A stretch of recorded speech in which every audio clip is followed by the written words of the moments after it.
এক সময়ের কথা বাগদাদন এক ছোট্ট শহরে বাস করত এক তরুণ ছেলে, তার নাম ইউসুফ।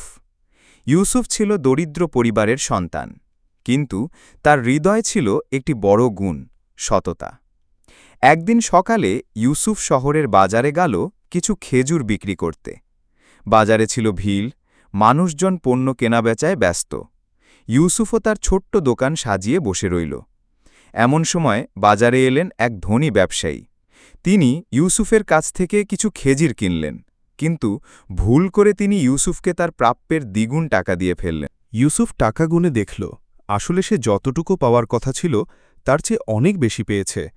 তখন তার মনে হল, আল্লাহ নিশ্চয়ই আমাকে পরীক্ষা করছেন। আমি চাইলে বাড়তি টাকা নিজের কাছে রেখে দিতে পারি, কিন্তু না, এটা তো হারাম। একজন মুসলমানের আসল পরিচয় হচ্ছে সততা। সে দৌড়ে ব্যবসায়ীর কাছে গিয়ে টাকা ফেরত দিল। ব্যবসায়ী বিস্ময়ে অভিভূত হয়ে গেলেন। তিনি বললেন, আজকাল এমন সততা খুব কম দেখা যায়, আল্লাহ তোমাকে বরকত দিন। এরপর সেই ব্যবসায়ী প্রায়ই ইউসুফের কাছ থেকে জিনিস কিনতে লাগলেন। ধীরে ধীরে লোকজন ইউসুফের সততার কথা শুনে তার কাছেই আসতে লাগল।